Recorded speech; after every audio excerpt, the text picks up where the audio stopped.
Hey everybody, this is Rydo and we are back for another live stream of Hearthstone. Today is Friday, October 6th, and because I am now streaming on Monday, Wednesday, and Friday, I need to get all the daily quests done. And who would have guessed? I've got all the daily quests done. I didn't really know that, so again, I'm gonna mess up and switch over to the European account. That works just fine for me. I'm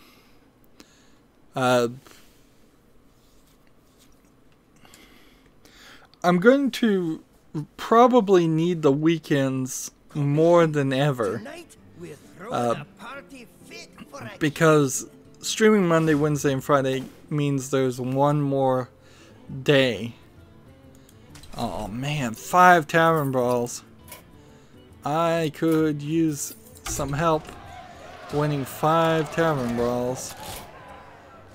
Certainly, because that's gonna be bad. Shaman otherwise, so we know what to do. Let's play.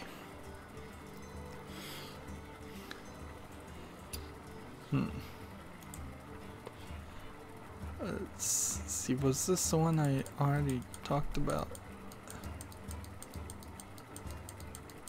No, there's a new game out today called A Hat in Time. I don't know anything about it though. It's got a lot of very positive views. It might be kind of like a Mario 3D World, Mario 64 style game. Yeah, it kind of looks like that, and I think that's where I picked it up and looked at it. So I'm looking for more games to replace Mario games and Nintendo games in general. And I think probably the entire PC playing world is in that same position. We are all frustrated with Nintendo for very good reasons, because Nintendo is doing awful things in general, whether it is intentional shortages for the NES Mini. The Super NES Mini seems to be out there enough this time, or whether it's just poor support and poor creation of, or lack of creation of a virtual console on the Switch, or just Nintendo copywriting and content IDing everything on YouTube, and telling its own fans who joined its horrible rip-off scheme that they can't live stream. Nintendo's actually been doing a lot of bad things in its entire career. The only difference is, I think, just in general, the video game players were too young to realize that. We were blinded by the fact that we loved the Nintendo games to realize that the company itself is shady and mean. So yeah, as far as a PC gamer now, that's what I am. I want games that basically rip off Mario games and Metroid games, and I would like to see it eventually get down to the point where we stop calling things Metroidvanias and instead we just call them Castlevania rip-offs, or there's a game out there that is a Metroidvania that becomes the more known and better known. Let's see, let's do this and this. The other thing to think about on that is, like, Rogue Legacy is a roguelike, but already in my mind I compare any roguelikes to Rogue Legacy, not Rogue, which is a very old game, and I'd like to see that happen in all Nintendo games. So I've been describing games as 3D platformers, 3D platform collectathons, is a phrase I've heard, instead of saying it's a Mario 64 like, which I'm sure Mario 64 probably wasn't even the real one. But yeah, I'd like Nintendo to really just finish the breakup, as it were, with the video game community and just disappear from memory at this point. For as much as I still probably love their games, if I could play Mario Odyssey when it comes out, or Zelda Breath of the Wild and cover it, I would, but it's just never going to happen. It's the same thing with the other companies too. It's like, I'd like Nintendo to fail and some other company to buy it out, preferably a non-Japanese company, but that'll never happen. But if there was somebody else in charge, not doing awful things to the consumer, inherently I think this is probably one of the arguments for things becoming public domain, and the idea and concept around the idea of when you create something, it has to at least eventually, or at least theoretically, become a property of all of society and can't just be held by a single person or a single corporation and sold over and over again. This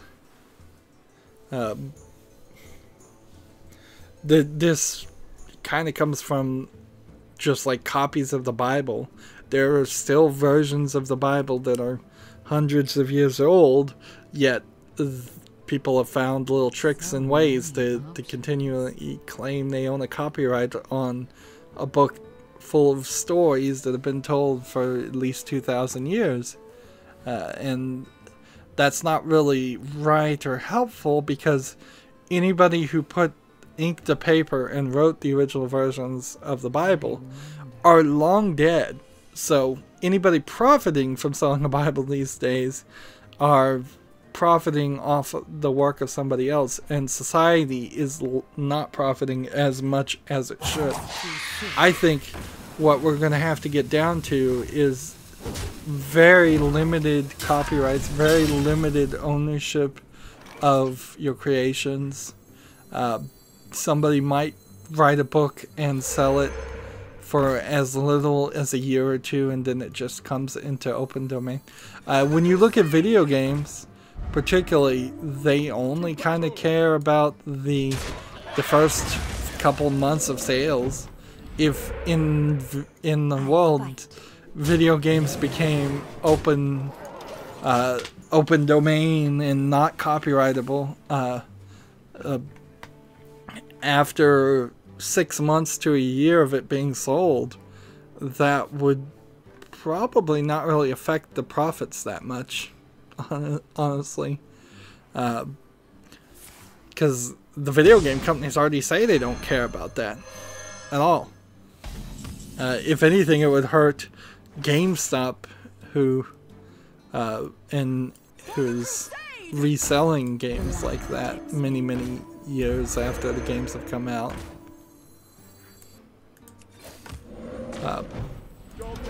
And that would certainly be a different kind of world, but I think it's the world we're going to eventually get down to, because everybody is going to end up being an artist, and very few people are going to be able to afford the art, because robots will be taking all the real jobs.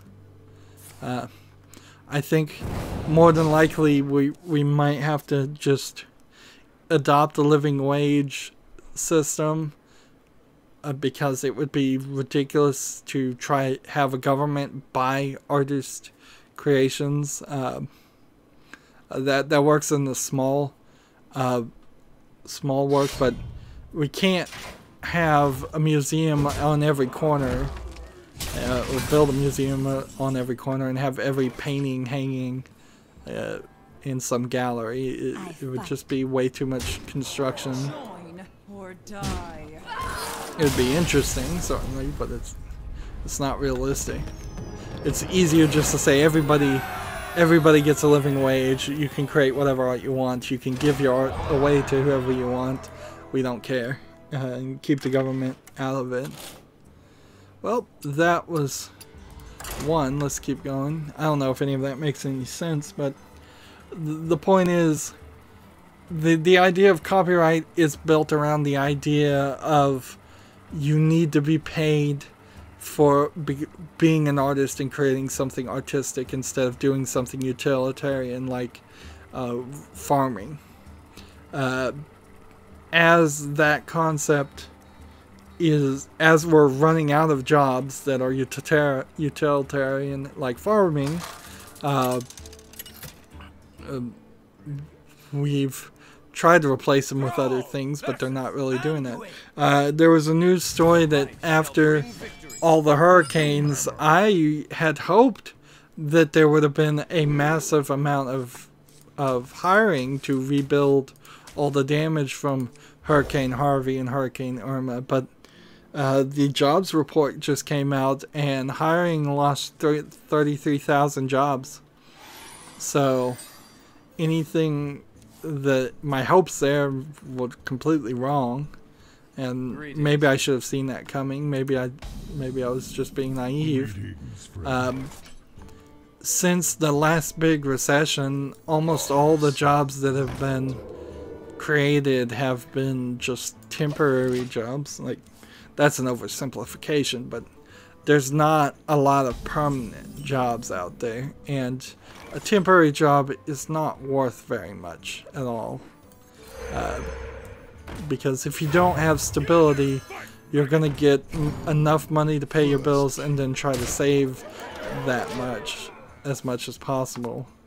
And if everybody's saving their money, which in the small run is the right move for each individual person, it's actually rather bad for an economy that's built around investing your money and building houses. Most of our of the United States economy is built around the concept of building houses and starting businesses, and those are the two things you won't do if you've got a temporary job. Red Phoenix is on the chat saying hi, I can't stay long. That's what I figured on Friday streams, is that if people even come in and say hi, that's probably that's a great thing. Like, I know Friday is not the day really to be covering Hearthstone, but there really is no good day on the weekend. Like, Friday doesn't work very well, Saturday doesn't work very well, Sunday doesn't work very well. You have to do you have to do it in one of those days to get the 3 daily quests done. For the crusade! Join or die. I'm not sure if this is really news, but the Evil Within system requirements out. Evil Within 2 system requirements. So this is probably a good experiment in just what a modern PC, what is required for modern PCs these days to play a new game. Let's play this. Do this. And then end the turn. So you need minimum for the Evil Within 2 Windows 7, 8.1 or 10 64-bit, an Intel Core i5 2400 or an AMD FX 8320 or better. Okay, so no i3 computers and we must cleanse the Sunwell. And no.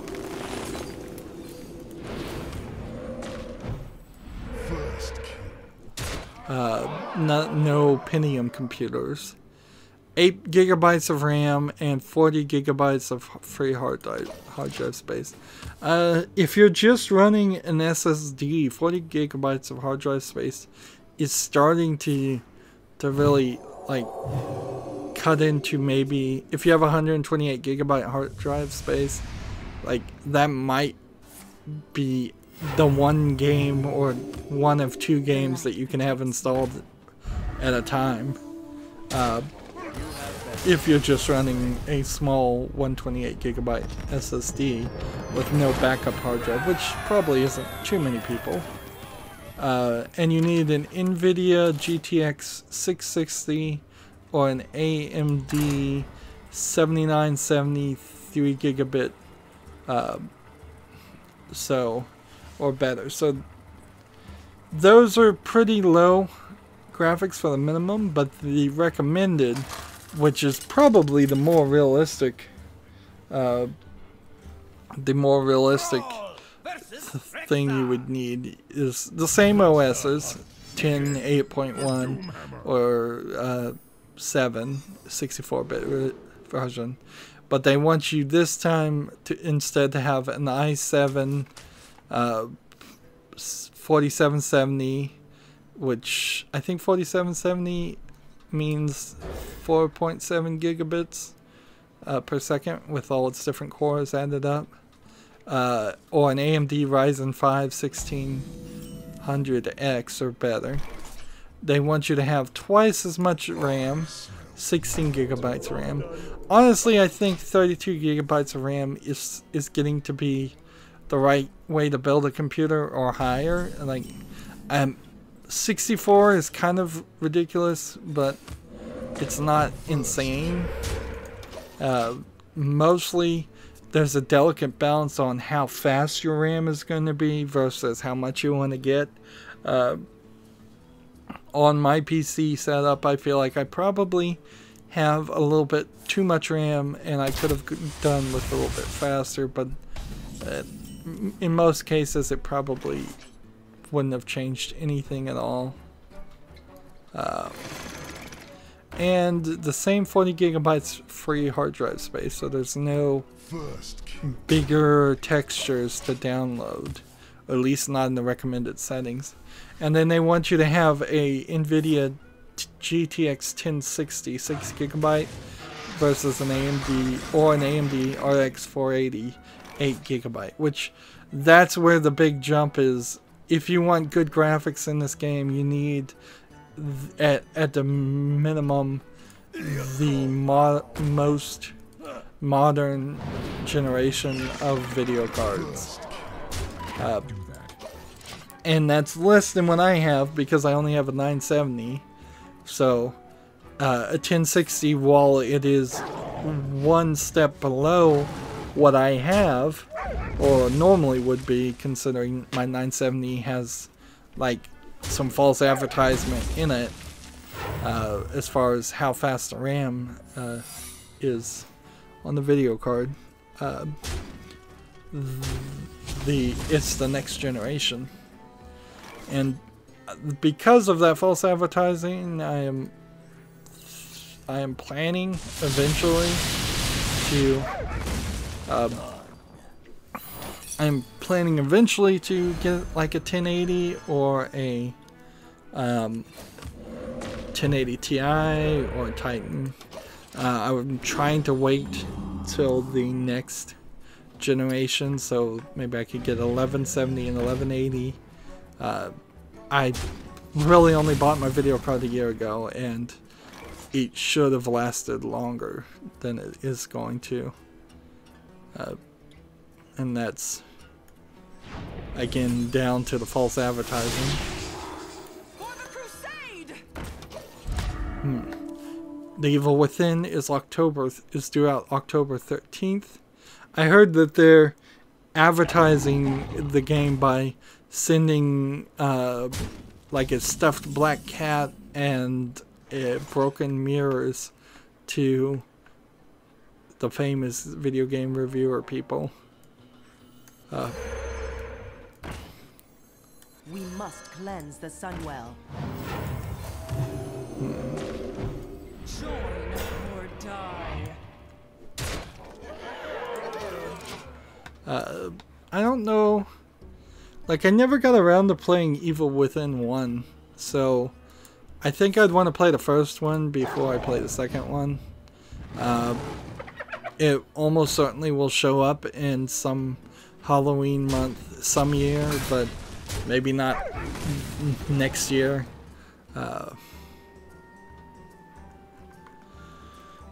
So, yeah. Maybe the year from that, I'll do Evil Within 1.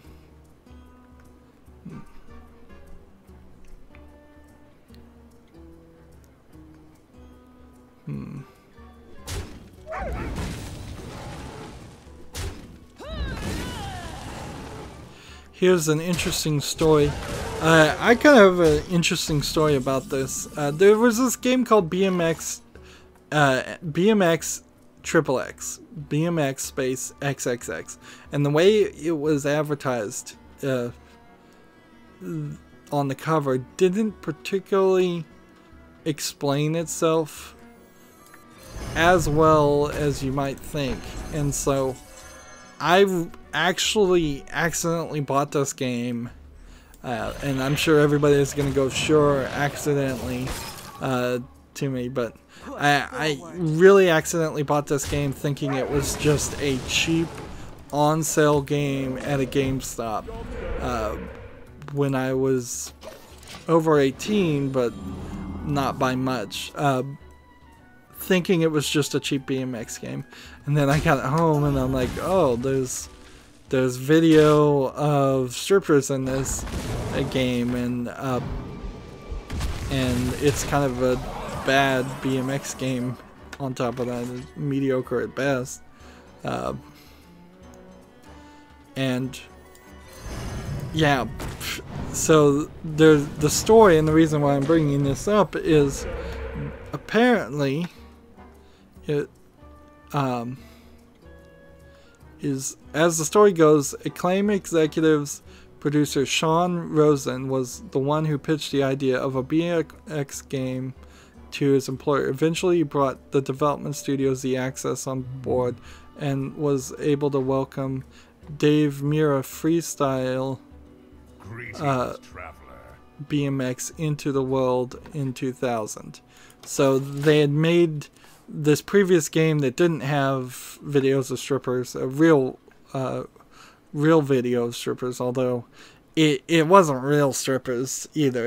It was a carefully calculated photo video shoot to be as softcore as possible. Down the line, Acclaim was toying with the idea of creating an M-rated game that honors the same kind of humor as the Jackass series. Okay, that makes sense. Acclaim was in dire straits. They really needed the game to do well. Marketing coordinator Zach Smith told Motherboard. I think that was the main driver behind the decision to put nudity into the game. This is something the game's gonna get a lot of PR, good or bad, no matter what we do. So clearly it was just a blatant PR move. The publisher believed that pushing the envelope would be a foolproof way to stand out in the oversaturated extreme sports genre of video games. Arguably, that's true, but it didn't really work because, like I said, I ended up buying this game because it was on clearance at a used game store, and I didn't know anything about it. So it didn't get any real advertising. It wasn't something like Postal or any of those other games that really pushed the envelope to try to sell themselves. I'll hold on to that card.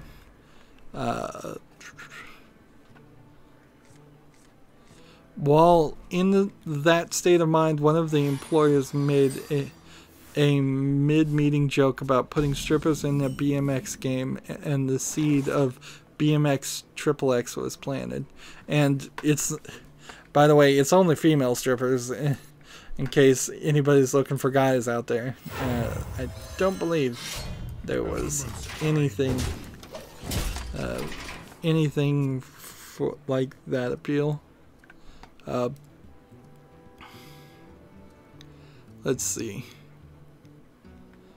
The game itself featured, I'm basically reading the whole article, it featured both digital and live action nudity and made a show of speckling each level with distinctly M-rated characters and situations. According to Motherboard, Dave Mirra would eventually pull out of the project for the sake of his personal brand and would later go on to sue Acclaim for breach of contract over the game's borderline pornographic themes. That gets right down to how do you define pornography, because arguably it was more than just borderline pornographic. It was downright directly pornographic, just very, very softcore pornographic.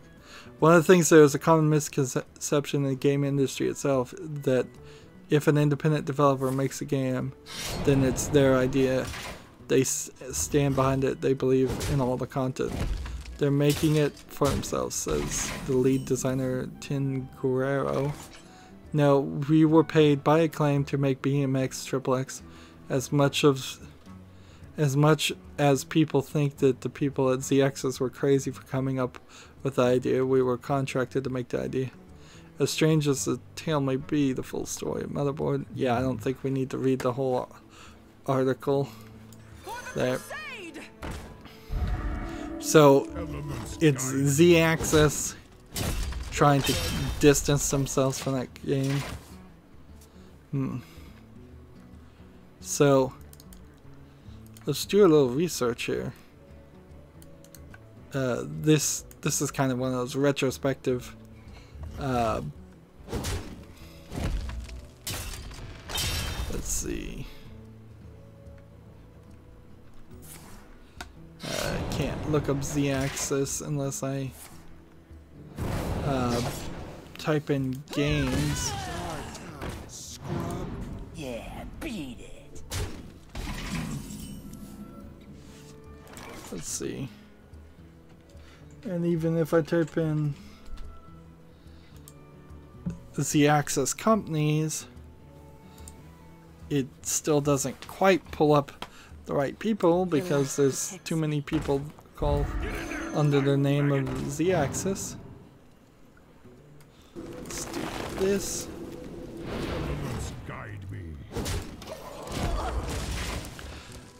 Z-Axis is now known by the name Underground Development, a video game developer started in 1994 and bought by Activision in 2002. Let's see, they made X-Men, the official game, Aggressive Inline. I'm gonna have to zoom my web page. So X-Men, the official game in 2006, and then wow, Giant Bomb's website puts these in some odd orders. I guess it's retroactively. And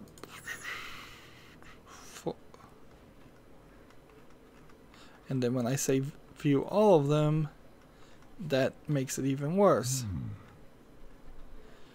It made a game called Three Lions, which I think is a soccer game.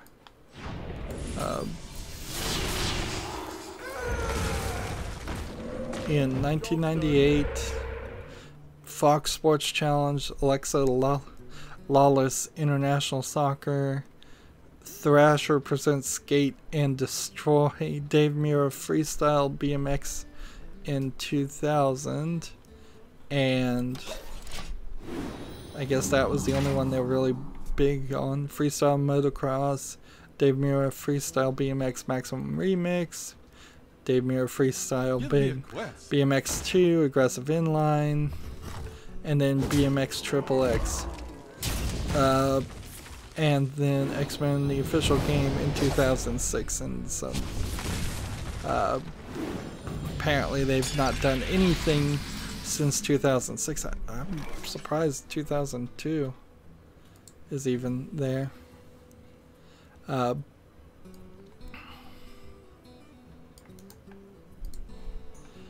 Much like the Man game, BMX, well, I don't think you can get the Man game anymore because it had underage people in it. BMX XXX is a product of 2002 running on like an Xbox at the best. You could certainly go and look up like videos and images of it. There's some silly stupidity. You've probably even seen some of the pictures if you've seen like a topless CG animated girl on a bike. That's probably it. The videos were censored, I believe, in at least one country. So that it had like black bars in it, or they were in t-shirts in the live action part. The live action parts are also incredibly short. Like, there's literally better pornography out there in every sense of the word. And even probably when it came out, it was probably not a smart move.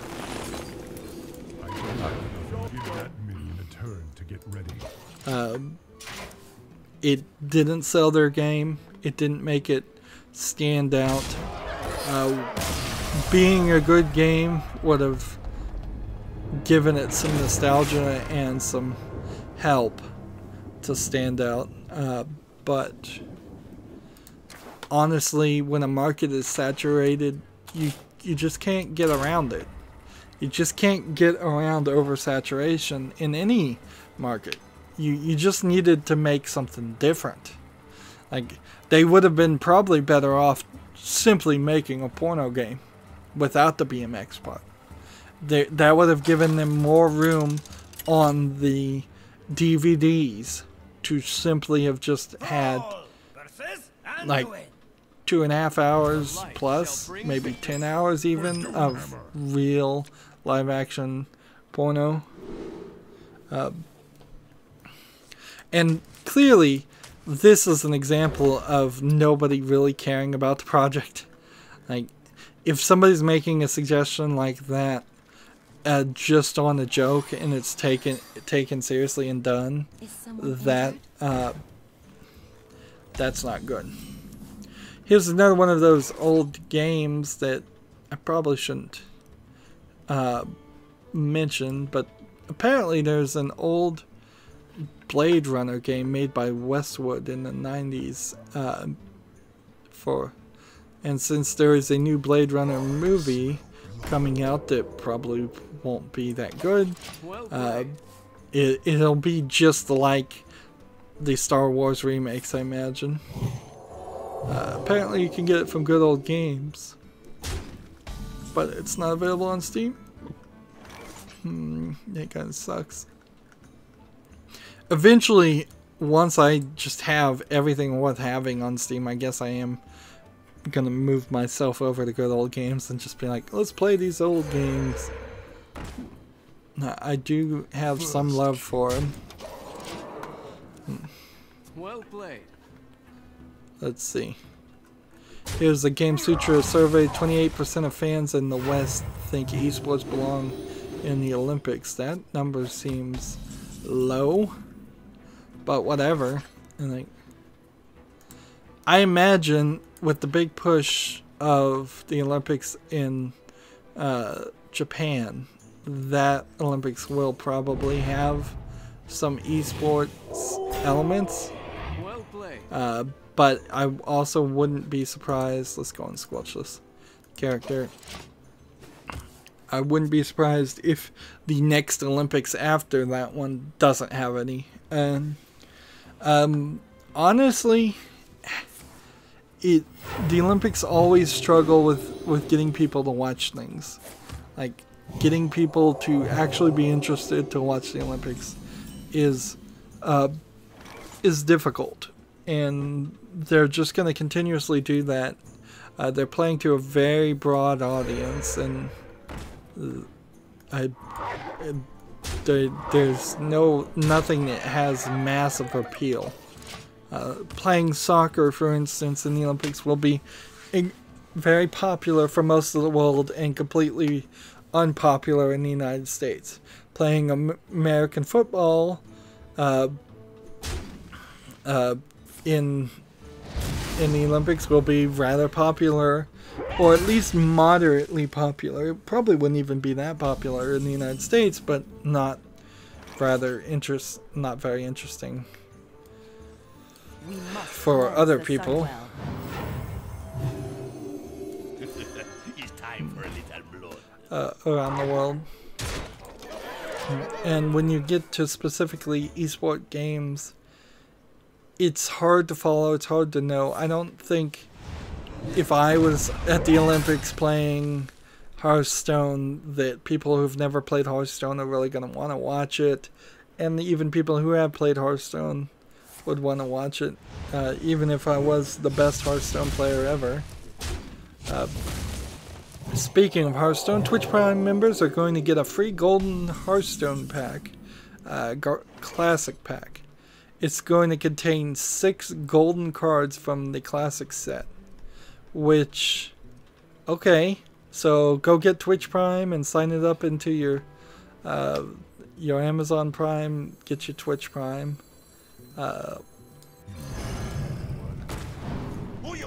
and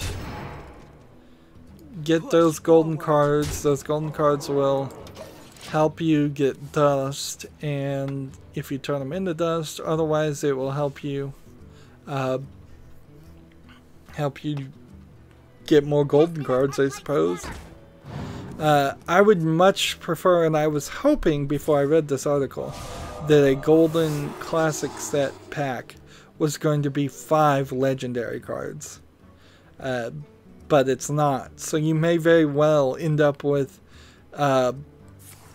4 common goldens and 1 rare golden. Or just 5 common goldens might even be a possibility. Which wouldn't really even get you that much dust. So You have been. Here, so yeah, keep that. It's worth getting if you already have Amazon Prime. I think for a lot of people having Amazon Prime makes sense. Anyways, so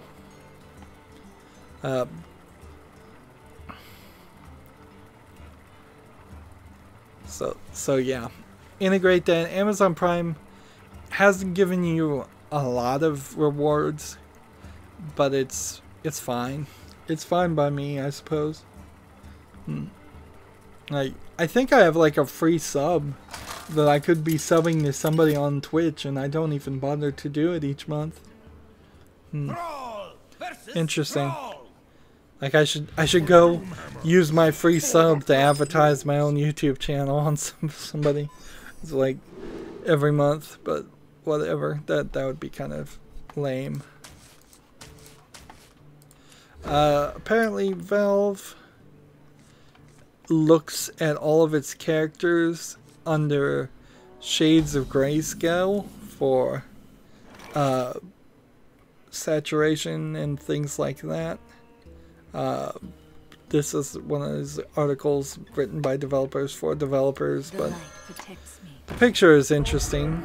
Yeah, and that is one way, certainly when you're animating things and coloring things, is that you'll put different filters, you'll turn off certain color channels so you see what it looks like black and white, to see if you're just putting too much of one color in a character. So you wouldn't want it all to be a big block of black or a big block of white, even if it is multiple shades of a dark color. That the human eye has 2 parts, and one part of the human eyeball is designed around seeing just contrast, brightness and darkness, and so you want to try to appeal to that also. Let's see. Bethesda came out and said, quote, "When it comes to Nazis, you can put us down in the against column." I mean, this is really ridiculous. Like, no duh. Bethesda, makers of Wolfenstein, is getting asked this really stupid question there.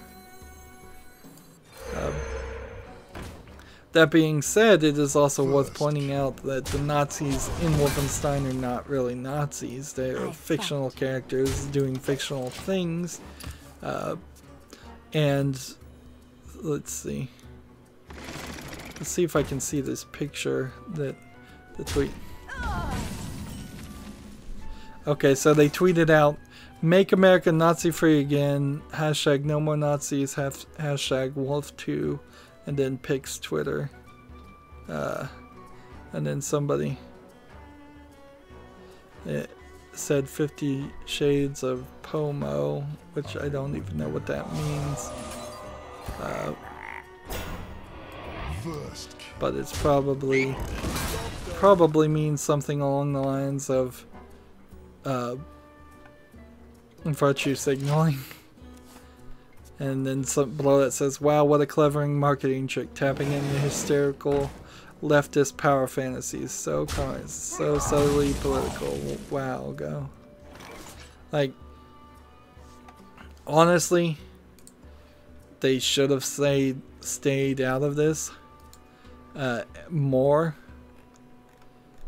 I mean, they're making this game, and it's time for a little blood. And they just need to focus on their game.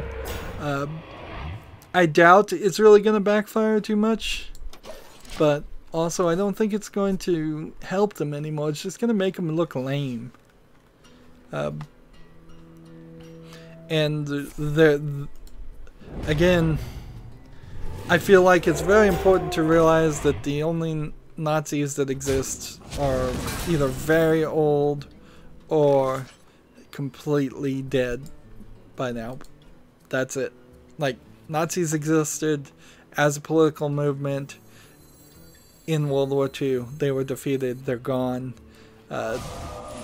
There are neo-Nazis out there that are not worth people wasting their time on or worrying about, and that's kind of it. So, yeah, stupid political move, bad, not great PR there. Here's an advertisement by PC Gamer for Mountain Blade 2 Bannerlord. Apparently, power can be purchased using influence. I don't know if this is real money though. No, I don't think it is real money. I think you get influence by completing certain actions, and then if you gain influence you can hire people to fight on your behalf. But this is clearly an advertisement because Bannerlord, Mountain Blade 2 Bannerlord doesn't even have a launch date revealed yet.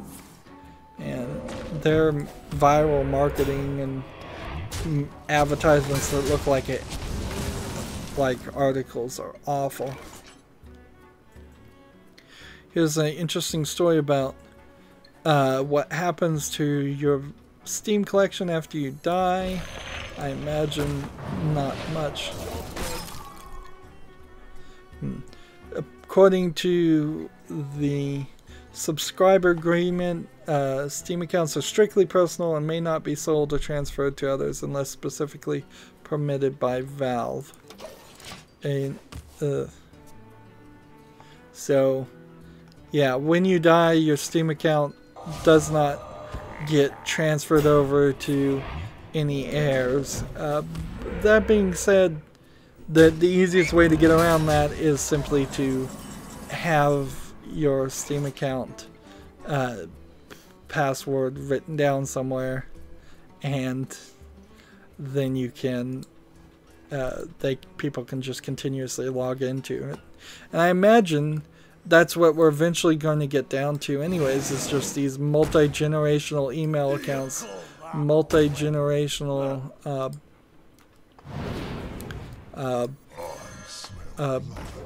Steam accounts. And frankly, that's the right thing to do, because you're just not going to convince people to not share accounts. It's like the Netflix sharing account thing. By the way, Netflix is raising its price, so that kind of sucks. I actually spent most of last night, early morning, watching a show on Netflix called The Good Place. I actually very much enjoyed it. It's this woman who accidentally ends up in heaven, where she doesn't belong, and then she's trying to be a better person to deserve to stay in heaven. And that one really flew by me. It's season 2 is like airing right now, and you can watch all of season 1 on Netflix in the United States at least. So here's an article about that game, A Hat Time. It is a Nintendo 64E platformer throwback. So I do want to play that game. I think I'm going to put that in my wish list. Wish list slowly getting fulfilled, but not really very quickly. Here's a review, I think, for an old game called Zing the Land Beyond. It doesn't look incredibly old. When did this game come out, though? One of these websites that has two pages per article, so you see twice as many ads. To get to a link, there doesn't seem like there is a link anywhere. Well, where do I find this game? Let's go to the game page. There it is. See, PC, PlayStation 4.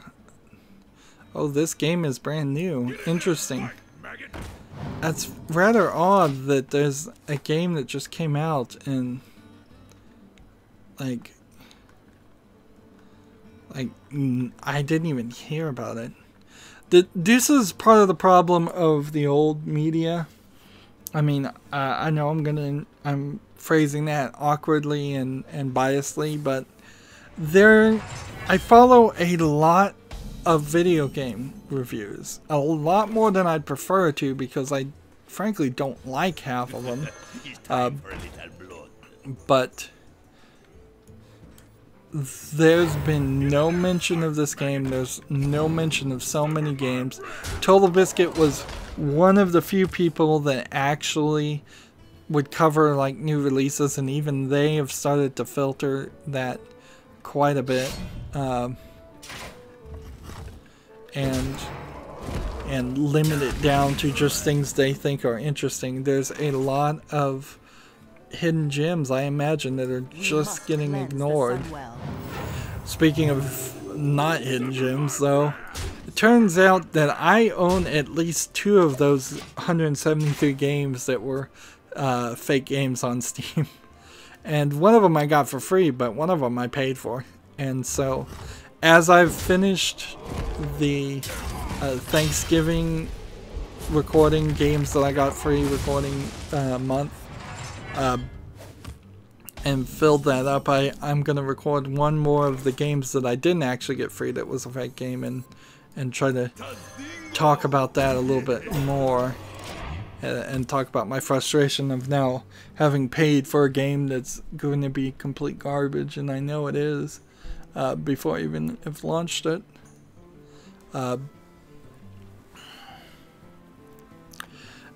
For November, also, I have just eliminated the 7 o'clock time slot, and I think that's where we're going to be going forward. So I've had already eliminated the, I believe, 2 o'clock time slot for kids games, and maybe that will come back if we have time, but I think now it's just going to be 3 o'clock, 4 o'clock, 5 o'clock, and 6 o'clock.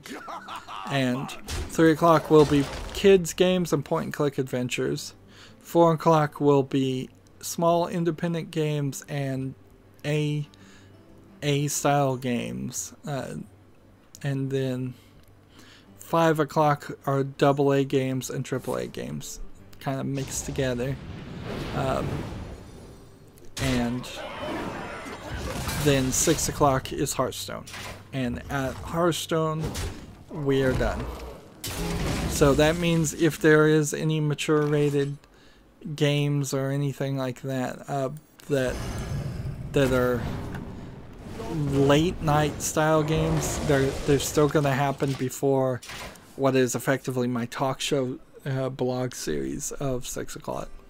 So everything's moving a little bit earlier and there's less of it. Also, I'm focusing on 30-minute recordings on everything. Hopefully that works for people and more people want to watch. Inherently, anything I do doesn't really change anything because it's all the YouTube algorithm. It's literally, these videos are not getting put in front of people and that want to watch the videos, either because I'm making bad quality videos or simply it's just not getting promoted. So most of my videos are getting 10 views after a month, and that's it. That being said, income is not backsliding ridiculously.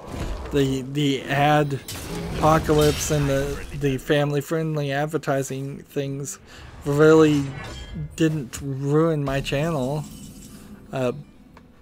And while I do want to appeal maybe in one or two of the videos that I put into the playlist of being labeled not friendly for most advertisers, I'm still not sure what the line is. The word most is the weird part there. It's like most advertisers probably would be fine with all of my content. Some advertisers wouldn't. How am I supposed to make that decision? Shouldn't you give me some better guidelines here? Like, at the end of the day, I just, even things like Honey Pop, where I would probably agree with it. If I could request manual reviews, I would, just to see how this goes. So the game Stories Untold, which looks a lot like Stranger Things in its logo, is on Steam now and on sale. Clearly it's trying to... that was a stupid way to do that, but whatever. Clearly it's trying to make some sales off the back of Stranger Things in the cell phone Stranger Things game. But also I think it might be a decent game.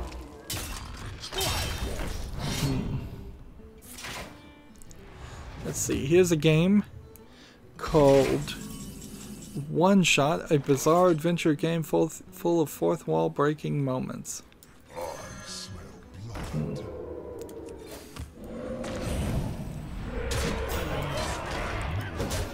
Let's see, it's a metaphysical puzzle game. It looks like it's got a low resolution animation. I wouldn't call it as bad as an RPG Maker type resolution, but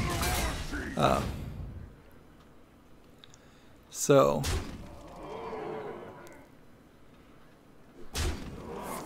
let's see, where is this game? Where is it available? Where can you play it? Is it out? This is just another PC game advertisement, isn't it? Yes, it is. I'm sure it is. Like, I'm not sure PC Gamer covers any games without getting paid first. Like, they're probably one of the most corrupt video game reporters out there. They just have that name. PC Gamer, Rock Paper Shotgun, Eurogamer are all owned by the same people. Last time I checked. And it's like one corporation that owns everything, yet pretends like it doesn't. Wow, I still haven't gotten all the shaming cards. And I've still got some news. So, yeah, I don't think I'd bother with One Shot, personally. Let's see, Senran Kagura, Peach Beach Splash. Adds Valkyrie Drive, Bihikuni, DLC characters and a PlayStation VR mode. So that game when it comes out in the West, it's going to be an interesting one to see how well it does. I wouldn't be surprised if it doesn't do that well. I shouldn't have continued this. Actually, I should have broken this up to a third recording because we still have a lot of news. I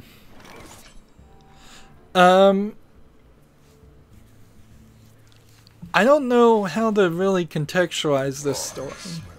So there's a Riot developer who has been either asked to leave the company or told to leave the company after he had an angry outburst on Discord over a streamer named Tyler1.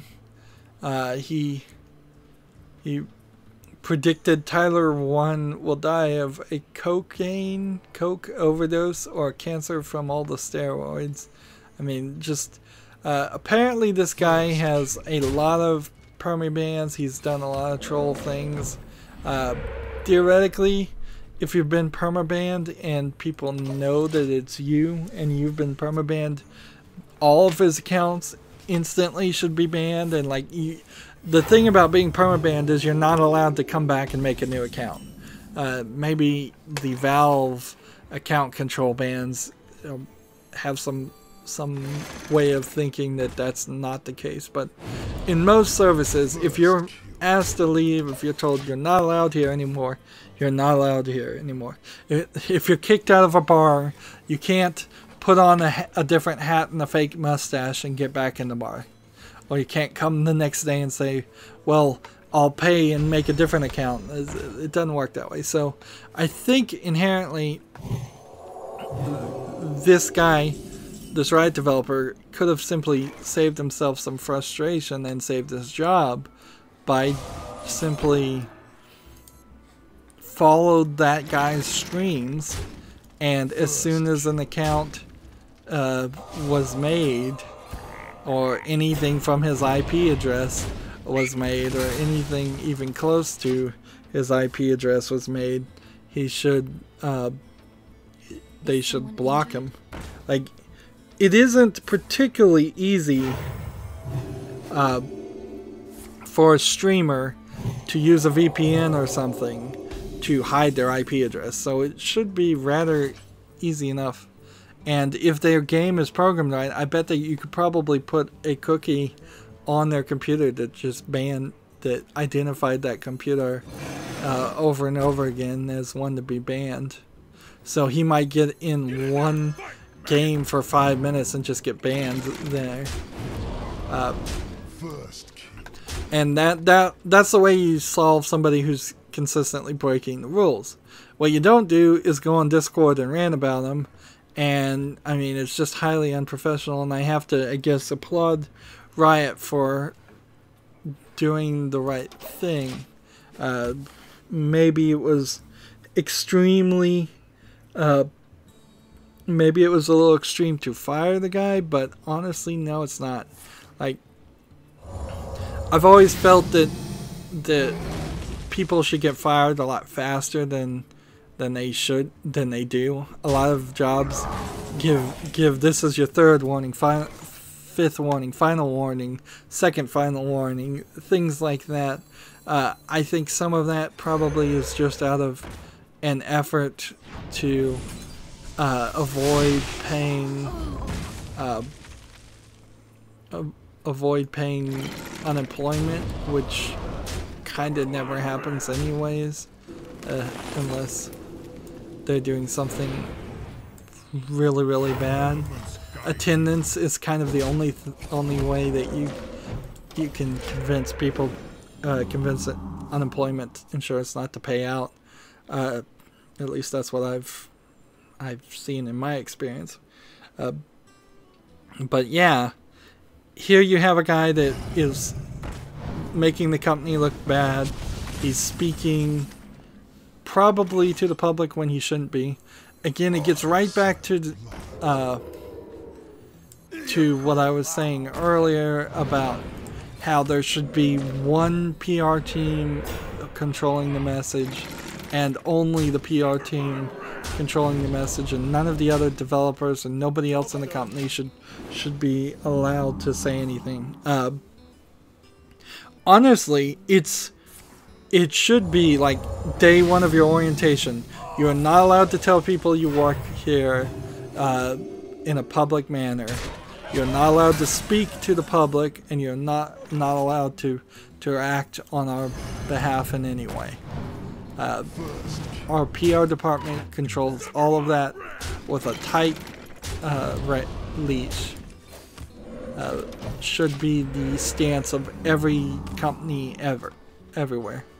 I mean, imagine all the people that worked at McDonald's if they were getting on chat things and saying, yeah, McDonald's has allowed me to speak for it, and I'm gonna say all this crazy stuff. People wouldn't even believe it. Too much power, too much control being given to people that should just be doing their job. Wow. And oddly, I imagine even that story is going to get twisted to some other perspective. Although I'm not even sure how that would happen, but well, you know how that story's going to get twisted, I guess. What somebody's going to say is that the toxic video game community forced this guy into leaving his job or getting fired because they started some kind of harassment campaign, whether it's true or not, whether any messages whatsoever were even sent. And it's the toxic video game community and the fans of that streamer that are at fault because this guy went on a rant against the streamer. I imagine something along that lines is how you just twist that to push whatever agenda you're trying to push. Here's a story that kind of doesn't matter yet. It's a Eurogamer story where somebody says, I'm a little worried about Ni no Kuni 2. Well, here's an idea. How about I just close this page and wait until the game is actually out and I can see some reviews of people who played the final product. Like, I don't need to worry about a game that's unfinished. Let's see. We haven't even, until this point, we haven't even gotten to games just being announced. Like, all the news stories have been about something else. Fridays really are the day, I suppose. They are going to be the day where it's just going to go on forever. So there's a game called Gintama Rumble launching January 18th in Japan. I believe it is a fighting game. Let me see if I can read some more details.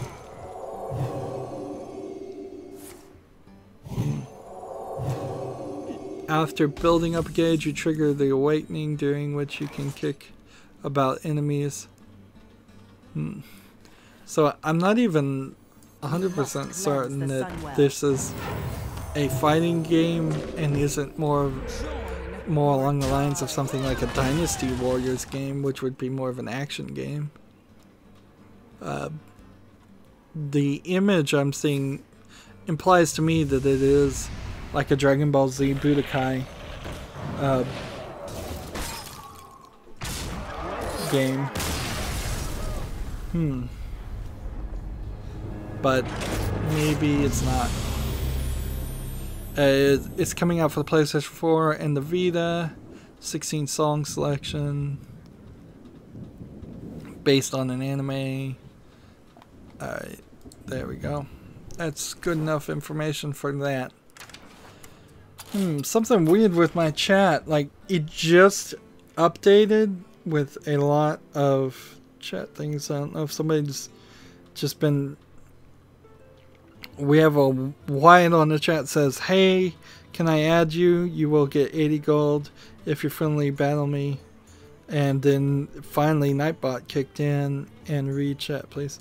Wyatt W, I will allow you to add, but I am going to point out you, as far as how I saw the chat, have put 1, 2, 3, 4 things on the chat in less than 1 minute as I was talking about something else and trying to play a game. So you need to take a step back, take a breath, realize that it takes me a little bit of time.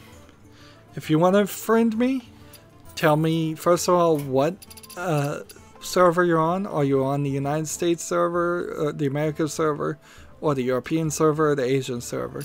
Click this add button, type in Rydo, R-Y-D-O, number 1423, and anybody can do that, and I will accept any friend requests whatsoever.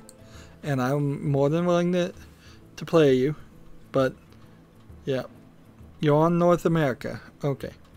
Well, I need to break up this recording for the stream, and then I'll switch over to the North America, and we'll see. We'll play. That's it for this recording. Everybody else watching live, stay tuned. As always, I ask you to like, share, subscribe, comment, and watch every second of my videos. If you want a friend or follow me on basically any social media sites, there's a whole bunch of links down below. Thank you for watching. Have a good evening.